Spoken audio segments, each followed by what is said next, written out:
Capítulo 15. O valor dos limites. O terapeuta estabelece apenas aqueles limites necessários para que se situe a terapia no mundo da realidade e para que a criança tome consciência de sua responsabilidade no relacionamento. Os limites estabelecidos nos relacionamentos da terapia não diretiva são naturalmente muito poucos, mas muito importantes.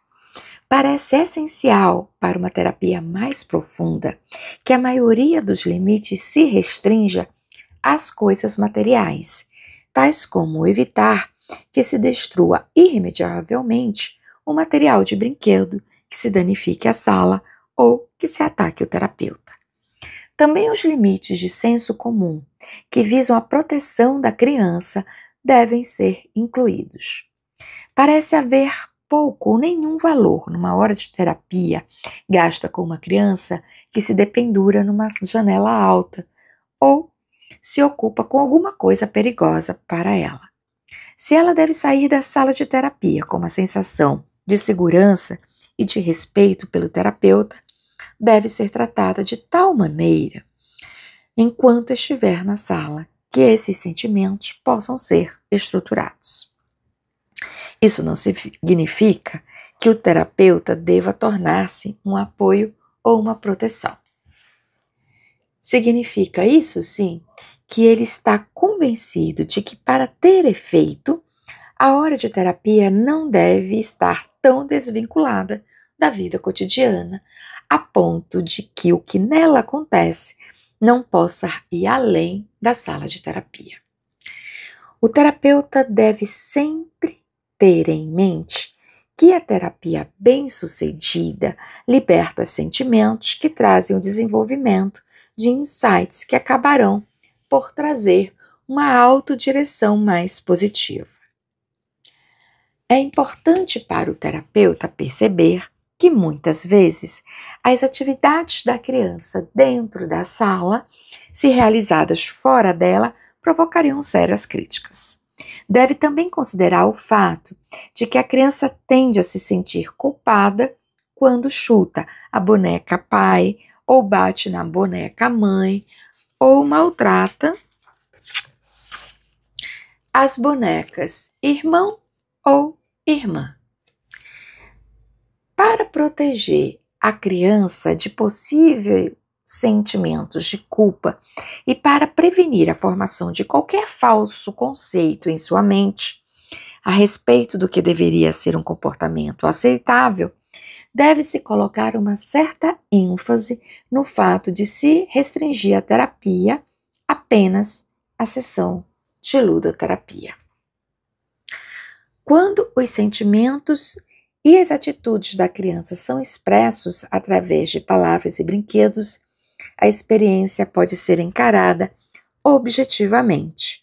E tanto a criança quanto o terapeuta podem aceitar honesta e completamente esse comportamento simbólico e verbal. Se é removido o elemento simbólico e verbal, certas atitudes e impulsos trazidos à ação podem não ser aceitos, nem pela criança, nem pelo ludoterapeuta. Consequentemente, os limites necessários para que se atinjam essas condições são estabelecidos como pré-requisitos para a terapia satisfatória. O elemento tempo é o limite mais óbvio. O encontro está fixado. A duração do contato de ludoterapia está determinada e é mantida. Se a sessão está marcada para o horário das 10 às 11 e a criança chega às 10h30, é às 11 que ela termina. Certas circunstâncias, no entanto, podem alterar até essa determinação de tempo. Se as circunstâncias do atraso, por exemplo, foram inevitáveis, a criança ou o adulto que a traz devem perceber que o limite de tempo é muito real. Não é aconselhável prolongar o tempo a pedido da criança.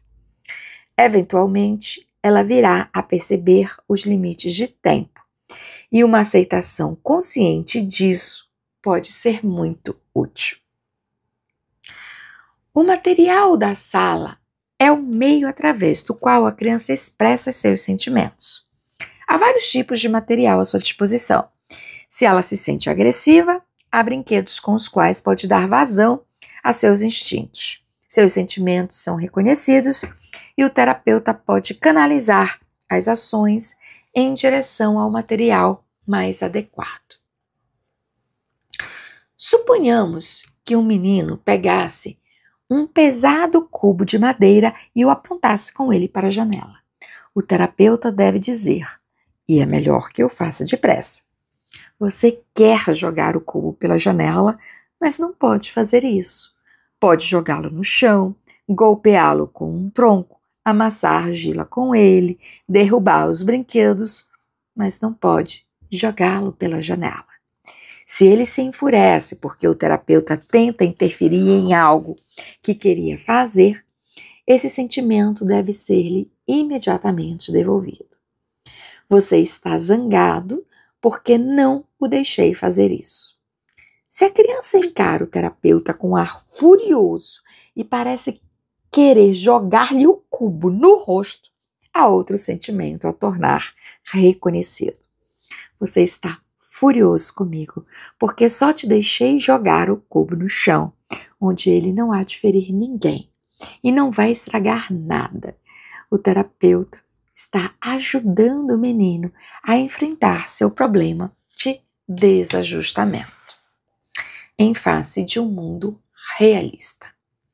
Fora da clínica, ele encontrará obstáculos assim que tentar dar vazão a seus instintos destruidores e sem que haja o reflexo de seus sentimentos. Parece mais útil para a criança que a faça enfrentar os limites que lhe serão impostos pelos relacionamentos humanos do que deixá-la dar livre curso aos seus impulsos destrutivos. Quando a criança exprime seus sentimentos negativos contra seu pai, sua mãe ou sua babá, isso não é censurado na sala de terapia e lhe é permitido bater neles através de bonecos. Ela pode se libertar de seus sentimentos usando os bonecos. Bate neles, enterra-os, chuta-os. Por que então não poderia ela encontrar mais satisfação usando meios legítimos para extravasar seus sentimentos?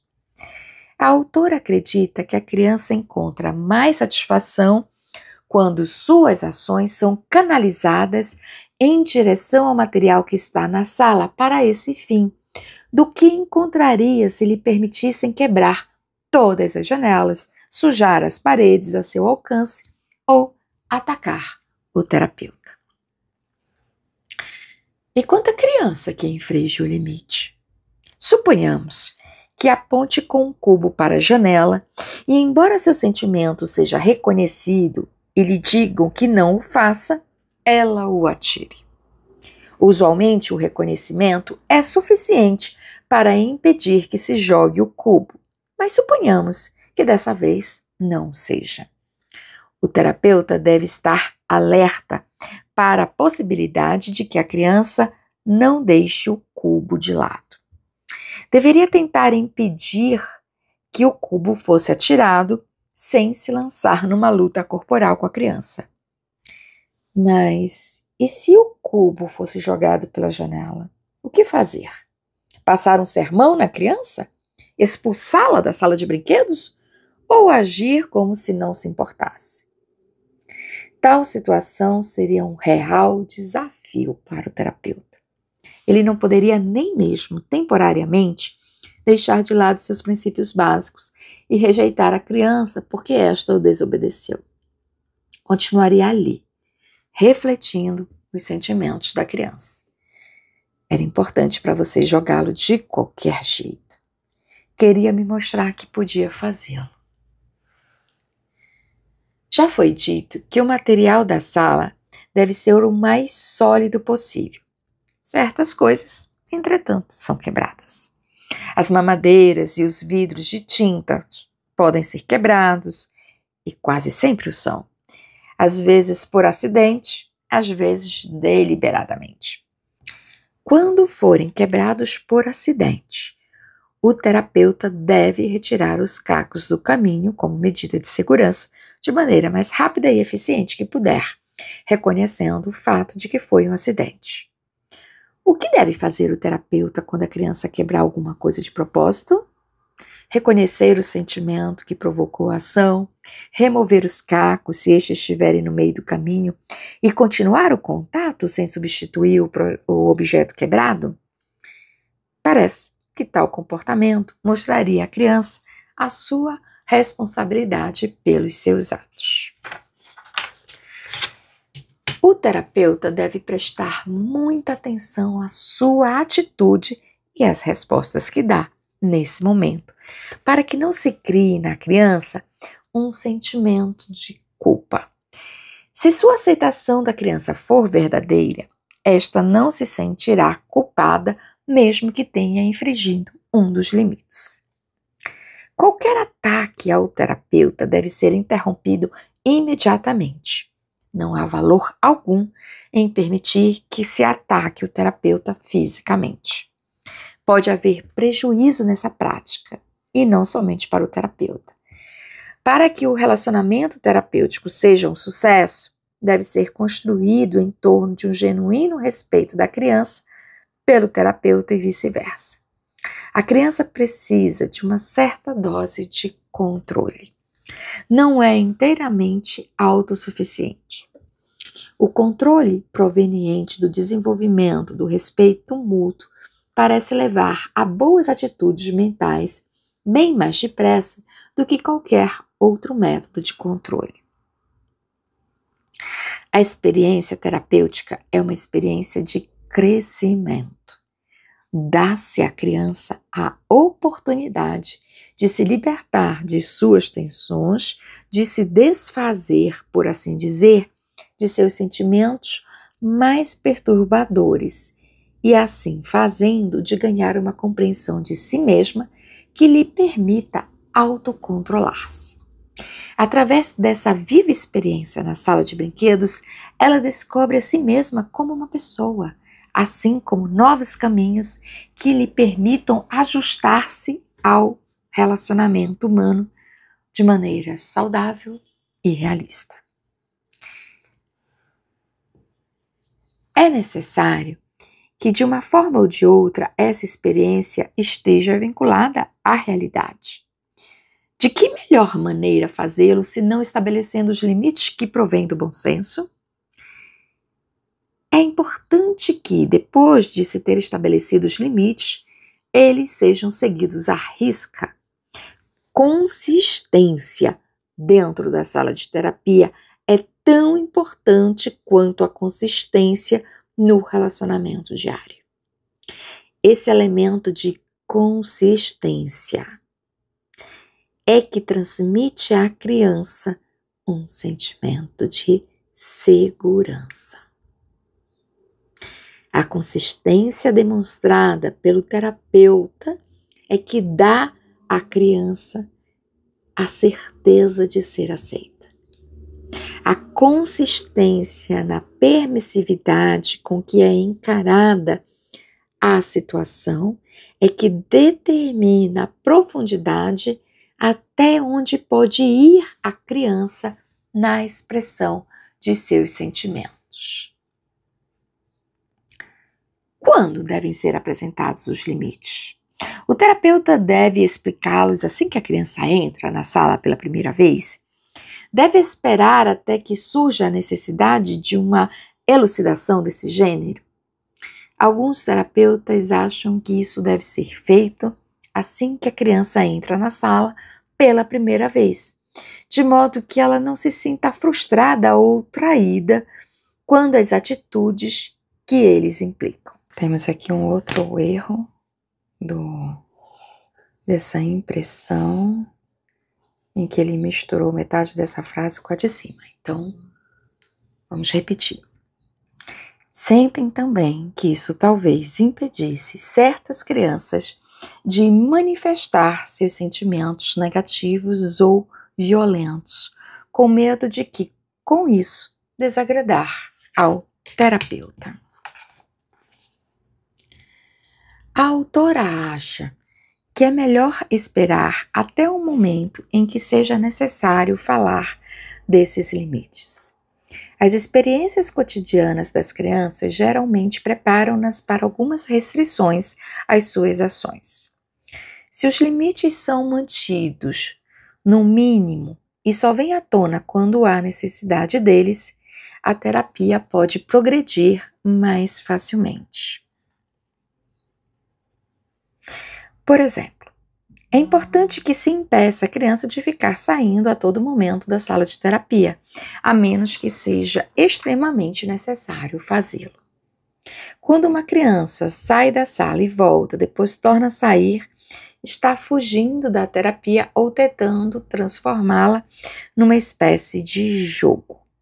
Para que se dê uma ênfase maior à responsabilidade da criança no processo terapêutico, é importante que ela compreenda que se sai da sala a todo momento, porque está aborrecida, zangada ou por teimosia, não pode mais voltar durante essa sessão. O terapeuta não deve falar nisso até que a criança comece a sair da sala. Depois deve mostrar-lhe por que está querendo sair tanto se tiver conseguido reconhecer o sentimento. Em seguida, explicar-lhe que se ela sair da sala, não poderá mais voltar até a semana seguinte. A menos que isso seja feito, a criança pode muito facilmente transformar a hora de terapia num entra e sai interminável. Feito isto, a criança percebe que não pode fugir de sua responsabilidade de enfrentar o problema, a menos que prefira sacrificar o que resta de sua hora de contato terapêutico.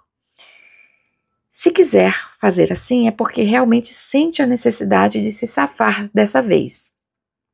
Ainda não está pronta para a terapia. Há exceções para isso, que o terapeuta deve encarar de maneira inteligente e realista. Um terapeuta sensível será capaz de diferenciar entre esse tipo de comportamento e uma necessidade real da criança de deixar a sala. Por exemplo, para ver se sua mãe ainda está lá ou para esconder suas angústias. Deve-se tomar cuidado para não confundir os limites com formas de pressão. A terapia não diretiva não deseja exercer pressões para provocar mudanças na criança. Toda mudança digna de nota vem de dentro para fora. Por isso, o terapeuta evita usar de um limite para focalizar um problema. Por exemplo, uma criança que tenha problemas de alimentação não recebe como condição para vir à sala a ordem de comer. A criança antissocial não se diz que deve brincar com as outras crianças ao ingressar num grupo. Esses não são limites honestos. Não passam de chantagens impostas a uma criança que já está sob o impacto de pressões excessivas e, por serem chantagens, não são dignas de ocupar um lugar na terapia autodiretiva. É a criança quem escolhe se vai ou não falar. O problema é dela e não do terapeuta. Em resumo, parece que os limites usados com inteligência e consistência servem para estabelecer a ligação entre a sessão de terapia e o mundo da realidade, e para defender a terapia de possíveis concepções errôneas, confusões, sentimentos de culpa e insegurança. Esse princípio serve de referência para que a participação da criança, sua responsabilidade e cooperação possam ser avaliadas. É o princípio que exige todo o tato, cuidado, honestidade, coerência e força do terapeuta. O uso dos limites indica mais ou menos até onde a terapia pode avançar entre terapeuta e criança. Aplicação em terapia de grupo. Na terapia de grupo, os limites são mantidos ao mínimo, como na individual. No entanto, são parte necessária de qualquer terapia, e é preciso que o terapeuta tenha uma ideia bem definida do tipo de limite que vai usar com um grupo de crianças ou na terapia individual. Deve haver segurança e consistência na prática terapêutica. Dessa maneira, as crianças podem aceitar os limites de maneira mais proveitosa do que seriam capazes de fazer se eles fossem inconsistentes e apresentados ao grupo de maneira indecisa. Os limites podem tornar-se uma série de desafio para o grupo se forem manejados indevidamente. Assim como pode tornar-se uma ajuda eficaz e positiva sempre que forem introduzidos no brinquedo de maneira sincera e natural. Os limites que dizem respeito ao comportamento destrutivo, agressivo ou perigoso, discutidos em relação à terapia individual, aplicam-se também à de grupo. O mesmo se aplica à discussão sobre o comportamento em que tais limites devem ser introduzidos.